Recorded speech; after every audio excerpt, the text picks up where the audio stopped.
નમસ્કાર મિત્રો, જય હિન્દ, જય ભારત, જય શ્રી કૃષ્ણ. સ્વાગત છે તમારું આપણી યુટ્યુબ ચેનલ મિસ્ટર વિજય ઇન્ફોઇન એજ્યુકેશનમાં. તો મિત્રો, આજે આપણે વાત કરવાના છે કે ગુજરાત પેન્શનરો માટે ખાસ ઉપયોગી સમાચાર વિશે. તો મિત્રો, હવે 1 જૂન 2026થી પેન્શનમાં થશે સૌથી મોટો તોતિંગ વધારો અને દર મહિને ₹9,000 પેન્શન મળશે. આજે ગુજરાત સરકારે કરી સૌથી મોટી જાહેરાત. તો મિત્રો, હવે તમે પણ ગુજરાત રાજ્યના અથવા તો તમારા ફેમિલીમાં કોઈ પણ સભ્ય પેન્શન ધારક છે તો તમારા માટે આ સમાચાર ખૂબ જ ઉપયોગી થવાના છે. તો મિત્રો, શું છે હકીકત, તેની તમામ વાત મિત્રો આજે આપણે કરવાના છે. તો તમામ વાત વિગતવાર જાણીએ તો તેમાં સૌથી પહેલાં વાત કરીએ તો 50 લાખ કર્મચારી અને 69 લાખ પેન્શનરોને આવરી લેતા 8મા પગાર પંચની રચના, પેનલની જાહેરાત. ફિટમેન્ટ ફેક્ટર દરખાસ્તો વ્યાપકપણે ફેલાયેલી છે. સંભવિતપણે લઘુત્તમ પગારમાં નોંધપાત્ર વધારો, 15થી 18 મહિનામાં અમલીકરણની અપેક્ષા. તો મિત્રો, 8મા પગાર પંચ પ્રધાનમંત્રી નરેન્દ્ર મોદીની નેતૃત્વ હેઠળની કેન્દ્ર મંત્રીની 8મી કેન્દ્ર પગાર પંચ એટલે કે CPCની સંદર્ભ શરતો પહેલાંથી જ મંજૂરી આપી દીધી છે. વધુમાં સરકારે નવા CPCની રચના અને સૂચના પણ આપી છે. કમિશન દ્વારા કરવામાં આવેલી ભલામણોમાં સંરક્ષણ સેવાઓ કર્મચારીઓ અને લગભગ 69 લાખ પેન્શનરો સહિત લગભગ 50 લાખ કેન્દ્ર સરકારના કર્મચારીઓને આવરી લેવામાં આવશે. અને જાન્યુઆરી 2025માં કેન્દ્ર સરકારે કેન્દ્ર સરકારના કર્મચારીઓના પગાર અને અન્ય લાભોની સમીક્ષા કરવા અને તેમાં સુધારો કરવાની ભલામણ કરવા માટે 8મા CPCની રચનાની જાહેરાત કરી.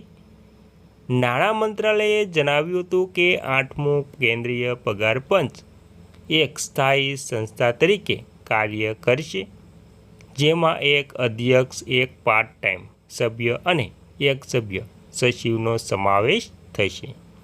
ત્યારબાદ 8મા પગાર પંચમાં પેનલમાં કોણ કોણ હશે? તો સુપ્રીમ કોર્ટના ભૂતપૂર્વ ન્યાયાધીશ જસ્ટિસ રંજના પ્રકાશ દેસાઈને 8મા પગાર પંચના અધ્યક્ષ તરીકે નિયુક્ત કરવામાં આવ્યા છે.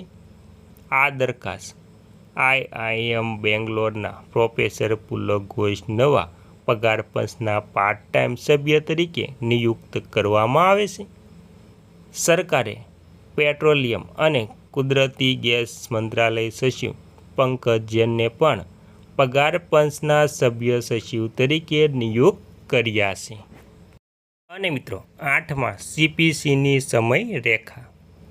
જાન્યુઆરી 2025માં કેન્દ્ર સરકારે કેન્દ્ર સરકારના કર્મચારીઓના પગાર અને અન્ય લાભોમાં ફેરફારની તપાસ કરવા અને ભલામણો કરવા માટે 8મા કેન્દ્રીય પગાર પંચ 8મા CPCની રચનાની જાહેરાત કરી હતી.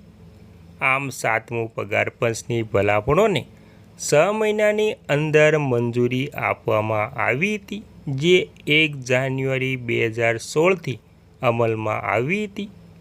જો આપણે તે જ સમયરેખા ધ્યાનમાં લઈએ તો 8મું પગાર પંચ હવેથી લગભગ 15થી 18 મહિના પછી લાગુ થવાની સંભાવના છે મિત્રો. ત્યારબાદ કેન્દ્ર સરકારના કર્મચારીઓ માટે વર્તમાન પગાર. તો હાલમાં કેન્દ્ર સરકારના કર્મચારીઓ અને પેન્શનરોને 7મા પગાર પંચ હેઠળ ચૂકવણી કરવામાં આવે છે. હાલમાં કેન્દ્ર સરકારના કર્મચારીઓ માટે મૂળભૂત પગાર ₹18,000 છે, જ્યારે પેન્શનરોને લઘુત્તમ મૂળ પેન્શન ₹9,000 મળે છે. દરમિયાન 7મા પગાર પંચ હેઠળ મહત્તમ પગાર ₹2,25,000 છે, જ્યારે કેબિનેટ સચિવ અને અન્ય જેવા ટોચના હોદ્દેદારો દર મહિને 2,50,000 રૂપિયા મળે છે. 7મા CPC હેઠળ ફિટમેન્ટ ફેક્ટર 2.57 નક્કી કરવામાં આવ્યું હતું. વધુમાં DADR હાલમાં 60% છે મિત્રો. અને NCGCMએ શું ભલામણો કરી?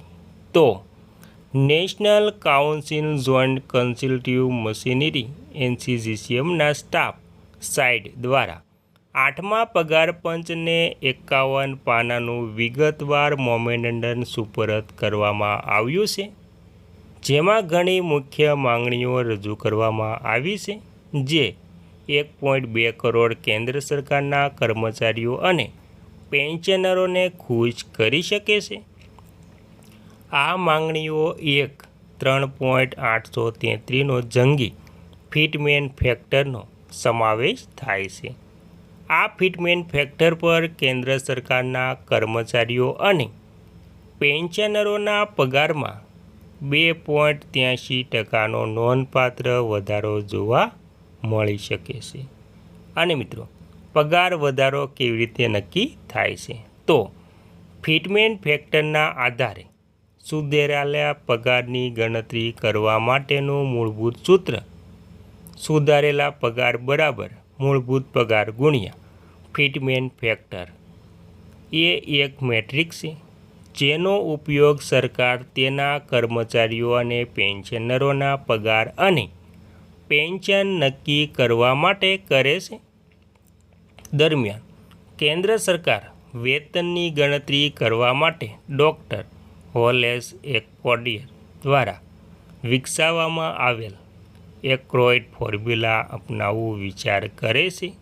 આ ફોર્મ્યુલા જીવન નિર્વાહના લઘુત્તમ ખર્ચના આધારે આદર્શ પગાર અંદાજો લગાવે છે.